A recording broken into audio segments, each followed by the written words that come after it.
নিজে আত্মগোপনে যাইতে পারি না কেন যান সাইড কদিন থাকতে পারেন, যান না আসেন, ওই নাটক করে বলিয়েন না আমাদেরকে। ভাই আমরা কিন্তু পুরানা প্লেয়ার, আপনাদের এখানে আর ইন্টারভিউ আমি দেবো না। হ্যাঁ, ভুক্তভোগী যারা আছে তারাও আপনাদের এখানে আর কোনো ইয়াতে আসবে না। আমার আব্বুকে 2014 সালের জানুয়ারির 1 তারিখে আমার আব্বুকে অপহরণ করে নিয়ে যায় মিরপুর থেকে। এরপর থেকে এখন পর্যন্ত আমার বাবাকে আমরা পাই নাই। আমরা আন্তর্জাতিক অপরাধ ট্রাইব্যুনালেও গিয়েছি, তারপর আমরা স্বরাষ্ট্র উপদেষ্টা যে জাহাঙ্গীর আলম স্যার চৌধুরী আছেন ওনার কাছেও গেছি। আমরা কোনো এটার কোনো পাইতেছি না, এখনো কুল কিনার পাই না, এবং কোনো আশ্বাসও দেয় না যে আমরা এই সামনে এইটুক পাবো। এই পরিবারগুলোর এমন আক্ষেপ একদিনে তৈরি হয়নি। গুমের শিকার স্বজনদের খোঁজে টানা আন্দোলন করেও সাড়া পাননি। কখনো প্রধান উপদেষ্টার কার্যালয়, কখনো সেনা সদর দপ্তর, আবার কখনো বিশেষ ট্রাইব্যুনাল, বাদ রাখেননি কোনো জায়গা। ভুক্তভোগী পরিবারগুলোর নেতৃত্ব দিচ্ছেন মোহাম্মদ বেল্লাল হোসেন।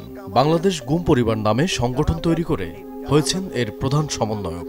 তবে কোনো স্বজন নয়, তার দাবি তিনি নিজেই গুমের শিকার হয়েছিলেন।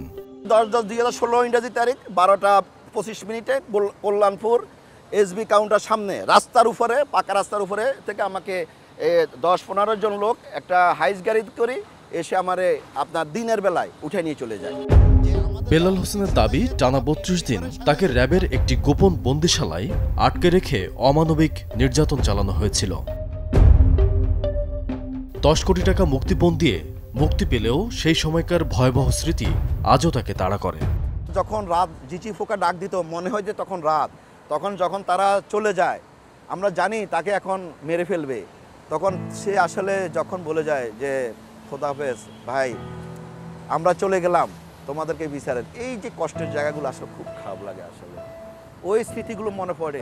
এমন হতে পারে আমার পাশে রুমে যে ছিল ওইটাও তার ভাই, এমনও হতে পারে আমার পাশে যে রুম ছিল এটা তার বাবা হতে পারে। ওই তাদের আমার জায়গা কোথায়, ওই তাদেরকে নিয়ে আমার উদ্দেশ্য যে তাদের জায়গাটা থেকে যদি আমি একটু যদি মনে করি কাউকে যদি আইনের আওতায় এনে ন্যায় বিচারের মাধ্যমে যদি বিচারটা পাই আমার আত্মাটা শান্তি পাবে। ওরা তো মেরে ফেলছে, আমি নিজে দেখছি।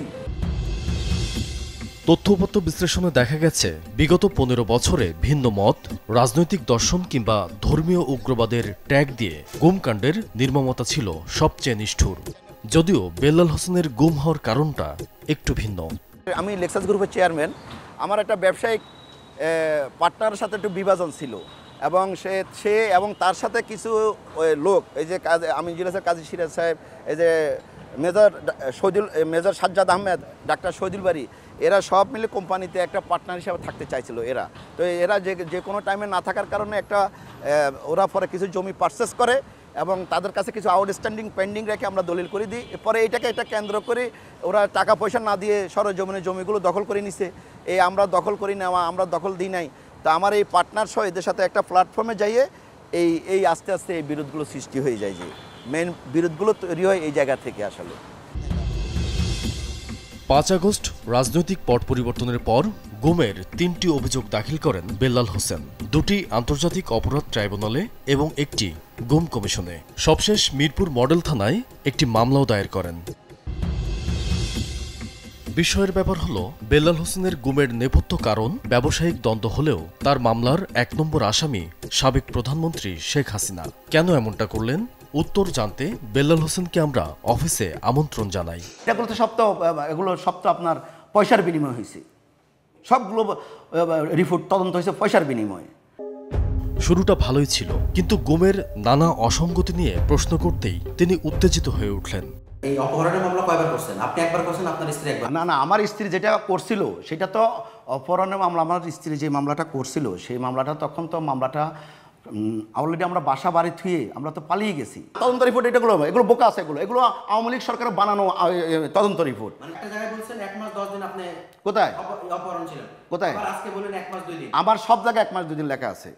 1 মাস 2 দিন, 1 মাস 10 দিন কোথাও, ওইটাও অন্য জায়গায় কোথাও যারা স্লিপ অফ টার্ন হইতে পারে, কিন্তু আমরা 1 মাস 2 দিন সব জায়গায়, আমার সব জায়গায় 1 মাস 2 দিন লেখা আছে। তাইলে নিজে আত্মগোপনে যাইতে পারি না কেন যান সাইড কদিন থাকতে পারেন, যান না আসেন, ওই নাটক করে বলিয়েন না আমাদেরকে।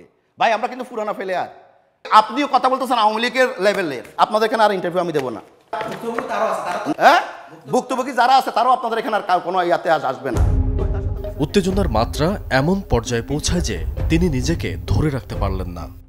আরে দাঁড়ান, আপনি আমাকে হ্যারাসমেন্ট করতেছেন কেন? আমি বুঝলাম না একটা জিনিস। আপনি লিগ্যাল একটা মানুষকে আইনি আপনি এইভাবে হ্যারাসমেন্ট করতেছেন? আমি আসেন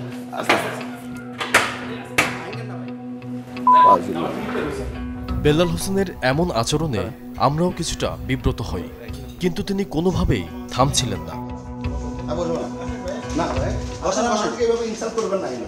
আমি দেখতেছি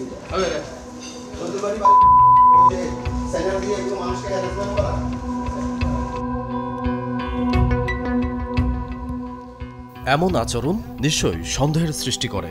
অনেক প্রশ্নের জন্ম দিয়ে গেলেন গুমের অভিযোগ তোলা লেক্সাস ডেভেলপার্সের এই মালিক।